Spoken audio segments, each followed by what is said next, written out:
here on France 24, we are now going to discuss that speech. On set with me to do that is Kethevane Gorjestani, who is, of course, our former Washington correspondent, as well as now international affairs editor.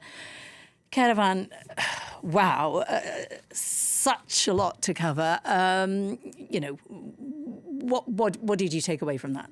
Well, first of all, as you said, it was a long speech, nearly an hour, which is way more than they're supposed to be speaking. And that's because a lot of times, especially in the second half of the speech, Donald Trump was simply going off prompter. And it was at times pretty hard to follow what exactly he was trying to say, going in about, for example, the crime in Washington, D.C. and how it was now back to being able to go out of restaurants in the midst of talking about climate change and oil production and coal. So it was really pretty much all over the place. But the first half of the speech was sort of on message, if you will, and it gave him time for 5 minutes, first of all, not talking about foreign policy at all, simply saying how great America was doing with Trump as its president.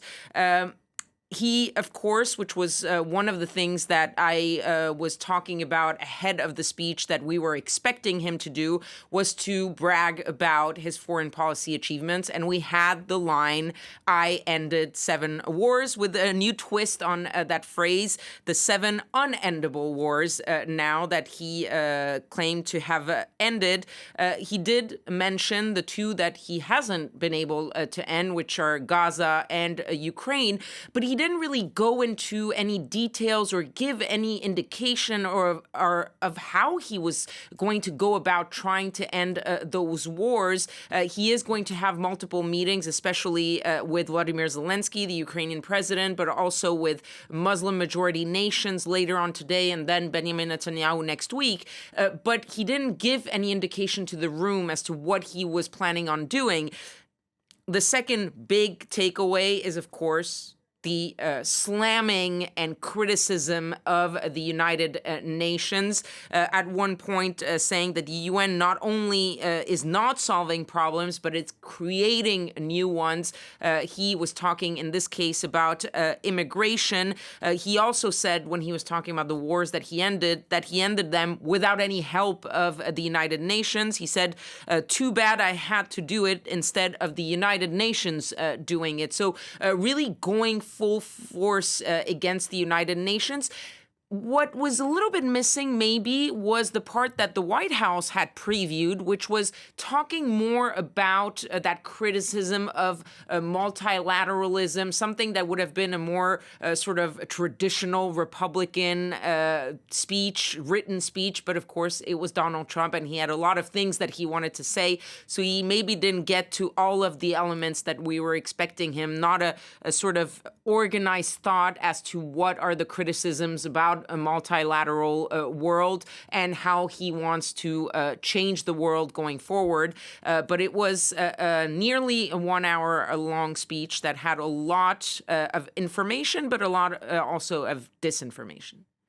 And I mean, if you're not a fan of Trump, some of it was, outright comical, the boasting, the exaggeration, the superlatives. Nevertheless, do you think perhaps that some of it might have found an audience? He did address some areas that perhaps Guterres, the boss of the UN, avoided, such as the fact that the international asylum system, a lot of people who are very involved in it now concur that it needs fixing. It doesn't work anymore. And also talking about corruption or overspending within the UN. Do you think that found an audience, or was it just lost in all the rest?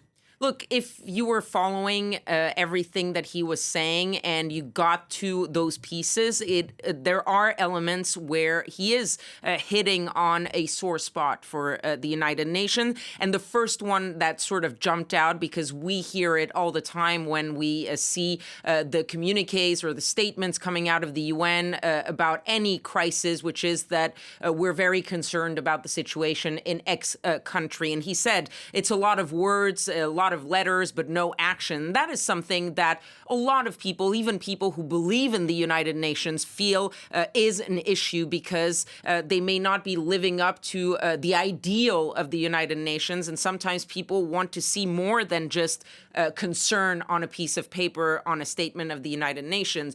When it comes to the funding problems in the UN, yes, there are funding problems. The problem is that instead of trying to fix it from within, the U.S. is sort of pulling out of it more than trying to deal with the issue as the sort of leader and the number one funder of the United Nations. The U.S. has pulled out of the World Health Organization. The U.S. has pulled out of the UN Human Rights Council. The U.S. is pulling out and sort of leaving the problem with the United Nations. But there is some base in reality to those problems. And clearly, the attack on immigration, when Donald Trump says they're bringing in hundreds of thousands of illegal migrants, that's Trump exaggerations, but there is that issue that you mentioned, which is the asylum system, and it's always much more complicated and more gray than the black and white world that Donald Trump wants to present.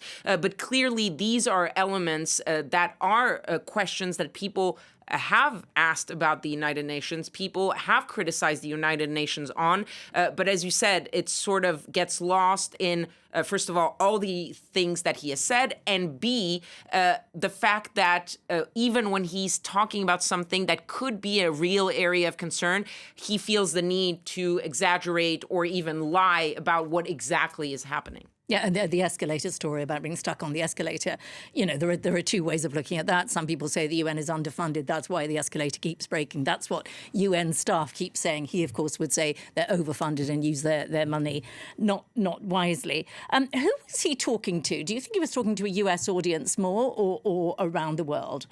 Well, it was very interesting. There were multiple times, and I would say a majority of the times, where he maybe not consciously, but that he reverted to what he knows best, which is how he speaks to an American audience, to his base, to the U.S. population.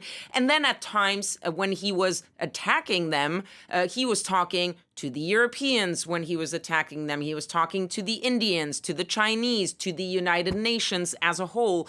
So it sort of meandered again during the speech, but he's never as natural and as vocal and as meandering as when he is talking about things that he feels closely tied to, which is usually more about domestic politics than it is about foreign policy. And so it was a little bit of both, but from what the White House was putting out on Twitter as he was speaking and I was following, they were trying to sort of organize the thought and focus on the foreign policy aspect rather than the domestic. Okay, well, that's all we have time for. Thanks very much, Kethevane, for your insights.